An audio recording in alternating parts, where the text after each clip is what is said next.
Well, hello, and welcome back to another Milky Way Idle guide. My name is Trusten, and today we're going to be talking about mages. I'm going to talk about early game mages and possibly mid game mages and what to focus on. So if you are just coming into this video and haven't checked out any of my other ones, up in the upper right hand corner here, there's going to be a little card that will have some information on the combat sim and how to utilize it in that video. So I will not be going over that in this video here. All right, what I will be talking about is your staff, your offhand, some of your gear, looking at monster stats to see what you should use, and then finally, possibly some abilities and information on that.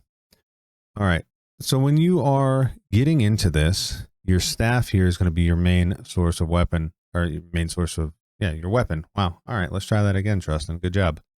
Your staff is going to be your weapon.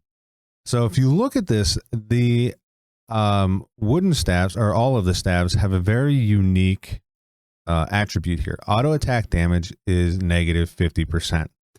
So typically you're not going to want to use your staffs to attack. You're going to want to cast spells with them or use your abilities. So the biggest thing that people ask is, what abilities do I use? What should I run with my mage? And to start off, I would probably say a healing spell. Minor heal's a great one to start leveling up your intelligence and leveling up your magic. You're not going to immediately have all of these slots open to start with. So it's going to be very, very challenging to start specifically as a mage. What I did was I worked myself up as a melee character on my mage. So if we look at my stats on my mage, you see that I have in the upper 80s of attack and power. I worked myself up as a melee character before transitioning into magic. So by the time I was in the 80s, I had a few ability slots open. I think I had 2, maybe 3 opened. So I was able to use a healing spell and then my 2 mage spells as well to get as much magic stat as I could. It also bumped up my intelligence, and finally at 90, it opened up my last slot so I could have my full set of mage gear. So that is my suggestion. It would be, take it with a grain of salt, but that's what I would do. So I would start with melee or ranged, whichever you prefer, and then transition into magic. If you don't want to do that, that's fine. We're going to talk about that now. So you'll have one ability slot available. What you want to slot that ability slot into is either Fireball, Water Strike, or Toxic Pollen. Nope, not Toxic Pollen. Entangle. If you notice there, on all of those skills, they have a 0-second cooldown. What that means is that those skills will constantly cast. So again, going back to that water staff, that auto attack is negative 50% damage. So you want to cast spells. So these 3 spells are going to be your bread and butter. Fireball is what people suggest to start with. Is starting with a fire mage instead of your frost mage or your water mage or your nature mage. The breakdown of it is that your water mage and your water mage and your fire mage are DPS, whereas nature mage are support class characters. All the nature spells that you see, they have effects that impact like mobs. So for party work or dungeon work, they're very, very, very good. But for solo or DPS, they're not that fantastic. So you're going to want to stick with either fire or water. The reason we start with fire, or the reason it's suggested to start with fire, if we go into our combat zones here and we go to the lower 5 here, and we look at you just hover over any of these enemies, look at their resistances. So right to the right of my cursor, you can see water, nature, and fire. So these guys have 1 of each. But as we continue to look and progress through, you'll see that the water resistance is higher than the fire resistance or the nature resistance. typically that's how it runs. And all my examples are not exampling right. There we go. So in the jungle planet here, this the jungle sprite has 25 water resist and 5 fire resist, 27 water resist and 7 fire resist, 32 and 12. This guy's just 38 down the board. And if we look at the boss here, the boss has higher water resist than fire resist. So typically the stuff that you're going to be working on, let's see. There we go. Nope, that's all the same. Man, I remember these having a lot more variation. What they resist. Weak to nature. That one's weak to water. I know the bears are weak to fire. Yeah. Bears are weak to fire. You're going to spend lots of time at the bear planet. I've spent lots of time at the bear planets. That's why I remember this. So that's why we say start with fire. Is typically it's easier to obtain the fire skills, and things are typically weaker to fire or the same. When you get later in the game, you can switch over to water, and you'll have a much better time. You got different skills you can use. But your main skills for fire, you're going to have Fireball, Flame Blast, and Firestorm.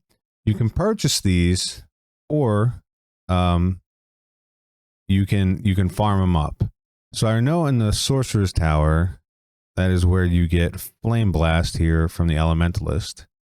And you also get Ice Spear, which are 2 very, very good spells. And then I think that's where you get Heal. Don't remember exactly where Fireball comes from. So what we'll do is we will check the item directory. So it comes from Booming, and that is in Gobo Planet. So those are the 2 spells you'll probably start with fire. And then Water Strike, rather, you get that really early in the game. So that's why people tend to decide to go water. I believe it's on Smelly Planet. Yeah, you get Water Strike super early, so that's why people tend to go water right off the bat. As soon as you can switch over to fire, go for it, man. It's gonna be better for you. So let's talk about. We talked about the spells. Let's talk about the staff. We're just gonna increase our staff as we continue going. You're not gonna have an offhand. None of these offhands are particularly good. See, they all have negative magic accuracy. None of these offhands are particularly good for mages. What you're going to need to do as a mage is either farm, and that would be in the jungle planet. And you're going to see right there that the jungle sprite drops the Tome of Healing. It's magic level 35 to equip that. So either you can farm it up here, or you can buy it off the marketplace if you're a market count. That's going to be your first offhand.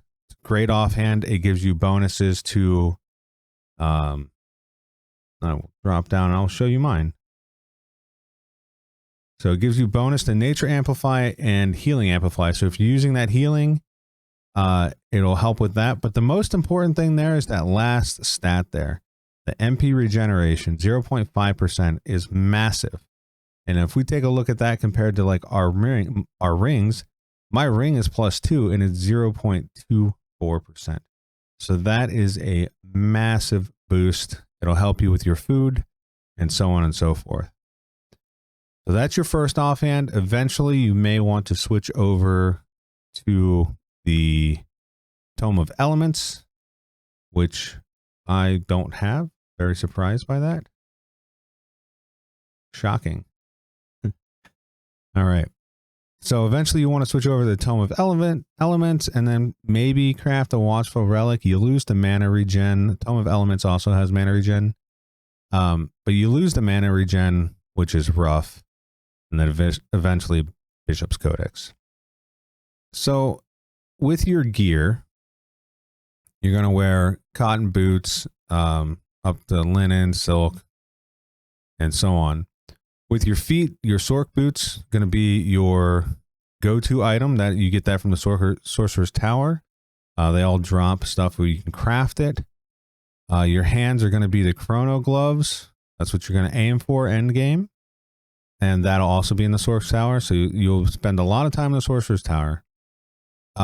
Your hat will be the Radiant hat for a long time until you can get the Magician's hat, which is a push. Your legs, they're either going to be the Lunar robes, the Flaming robes, or the Icy robes, depending on what you're going for. Some people have multiples. I have Icy robes and Lunar robes for healing and damage. The same thing with your body. Eventually you're going to get the Icy tops and the Lunar tops or the Fire tops, whichever one you're going with. This is one that I think a lot of people overlook. This is probably the most important item in the game, and that is your giant pouch. People ask me, hey, should I get food or should I get housing? You know, what should I do with that? Get your giant pouch first. Get your giant pouch and then go with jewelry. Speaking of jewelry, your ring of regen, if you're doing combat, is probably your best bang for the buck. Ring and earrings of regeneration. And then for the necklace, you can go with the Wizard's necklace, which is fantastic. It gives you some magic accuracy and magic damage. Or you can go with the Necklace of Wisdom, which gives you combat and skilling experience. Both of those are fantastic. Eventually, end game, you're going to want to go for the Philo stuff. But dude, I don't even have that. As that's a push. That's a push. Great item, but it's a push. And that's going to do it for this video. I appreciate y'all being here and listening to me ramble about mages and a text-based game. I really enjoy this game. I hope you guys are learning from these videos. And if you are, please give me a like and a sub. I'm working my way to 2,500 subs, so I would appreciate it. But until the next one, toodles.